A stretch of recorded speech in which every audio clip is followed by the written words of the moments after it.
With Congress, ladies and gentlemen, scheduled to begin debate on this gigantic budget this week. The president's facing heavy criticism, as you know, for trying to do too much. He's making over the U.S. economy at the same time as reforming health care, investing in renewable energy, increasing federal spending on education, all at the price of a steeply increased federal deficit. Two prominent Congress members join me now from the Finance Committee, New York Democrat Carolyn Maloney, and Fair and Balanced, also from the Finance Committee, Michigan Representatives Thaddeus, McCotter, Chairman of the House Republican Policy Committee. Ladies first. Congressman Maloney, is he trying to do too much?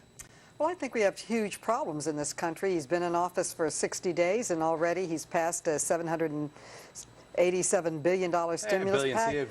Billions all over the place. But to help put Americans back to work and to invest in our infrastructure, into health care and education, I think that's important. We passed in the House a bill to refinance mortgages to help people stay in their home. How would you respond to Congressman McCotter, who says too much too soon? Deficit too crazy? Well, I think that let's see who gave us this mess. He's been in office 60 days. The prior administration had a surplus.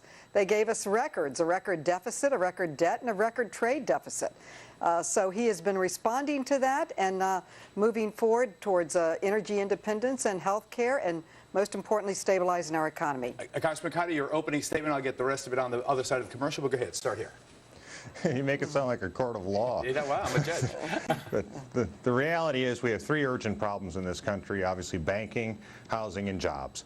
Those should be the primary focus of this administration. Unfortunately, they seem to be using this situation to try to expand the power of government, spend too much, tax too much, borrow too much, to put in an agenda that was not really put forward to the American people and in many ways is distracting from those three core issues.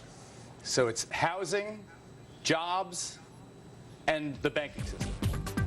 Much more to come. Stand by, everybody. Right after this, the Congress people will come back. Continuing live with New York Democrat Carolyn Maloney and Michigan Representative Thaddeus McCotter, both of the House Finance Committee. Congressman McCotter, what would you do with AIG? Would you pass this IRS bill to punitively tax them, despite what the president is saying about governing by anger? No, I think it's time for AIG to be broken up. I think that has to happen. The administration liquidate the company, doing this. Yes, you can do it responsibly. It has to be done. The American people have had enough of the too big to fail theory that leaves them hostage to institutions that believe themselves bigger than the American people. In fairness to Carolyn Maloney and my other Democratic colleagues, they did not support the AIG bonuses. It may have been in the stimulus bill they voted for, but that was a policy decision made by the Obama administration that caught them. And so in an attempt to make sure people knew where they were, they passed what I believe is an unfortunate piece of legislation. But again, the decision about the AIG bonuses came out of the Obama White House itself. It's true, isn't it? Well, the main point is we need to get our economy moving, and we have to get our underlying regulation in place and move us forward. But I know, Thaddeus, you had a conversation earlier with Chairman Barney Frank where he says he's coming forward next week with a bill that will roll back the provision put in the bill that grandfathered the AIG bonuses. So the American people are rightfully outraged. So you're saying they're still going to try and get the money back? Absolutely, absolutely. And AIG Chair Liddy called upon them to give the money back. There are a lot of ways you could do it. They should just give the bonuses back. But if not, we'll roll them back again in the legislation next week. I have to thank you both. We've lost a lot of time because of the plane crash coverage. I want to thank you, Congressman McCotter. Thank you. Good to see you again. Good to see you, too. I just want to say that Liddy of AIG is getting $1 a year.